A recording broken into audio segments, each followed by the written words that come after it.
Well, the Supreme Court dealt a blow to people behind on their rent right now. The federal eviction moratorium is over, and the money to pay their rent could disappear if states don't hand it out fast enough by the end of September. Let's bring in Altagracia Pierre Outerbridge. She's an attorney and the founder of Outerbridge Law. Thank you for being here, Altagracia. The president said early on an extension of this moratorium isn't legal. The Supreme Court said, yeah, you're right, it's not legal. And then President Biden extends it and says, well, I don't know if it's legal. Do we have clarity now?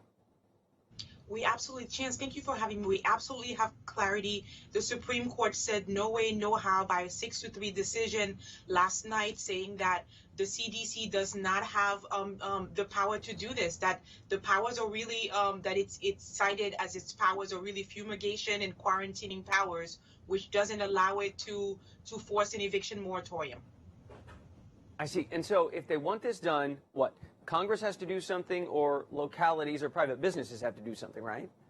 Absolutely. So Congress has to do something. And the Supreme Court took a quip at Congress, saying that Congress knew from its first decision in June, the first Supreme Court decision, that it was required to act and still hasn't and still continues not to act. So it needs an act of Congress.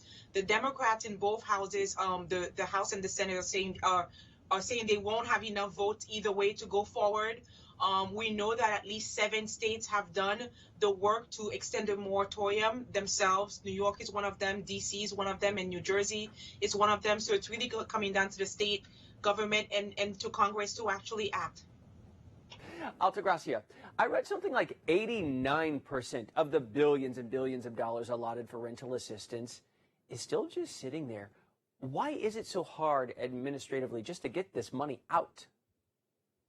I think the systems are overwhelmed. The federal and state systems are overwhelmed, just like the unemployment system was overwhelmed. We were not prepared for this. Millions of people need help. At least 6 million people are behind in rent.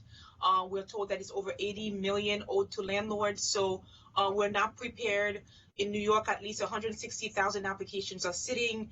We're told, there's not enough staffing in many different states. There's also the issue of folks not having access to the internet, not having access to the documentation they need.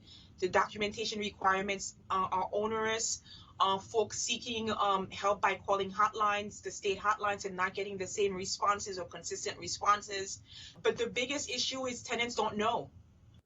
One more thing for you. AOC, who's from New York, has been out there saying ending a moratorium will hurt working families. And I wonder if the problem actually isn't that people aren't working right now. There are like 10 million jobs open at this point, and there are something like 8 or 9 million people not working. You represent tenants sometimes, you represent landlords sometimes. Is it time to end this? Well, I'm not going to say that, right? I'm not going to say that until the money's out, right? Because it's through no fault of folks that the money's not out. So were the money out and it continued? Yes, but this is a failure of the system, really, because the money is out. It was supposed to be distributed.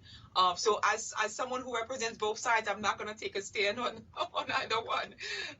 A very smart lawyer. All right, I'm hiring you if I ever have a dispute in New York. I appreciate it. Altagracia Pierre Outerbridge, thank you. Thank you so much.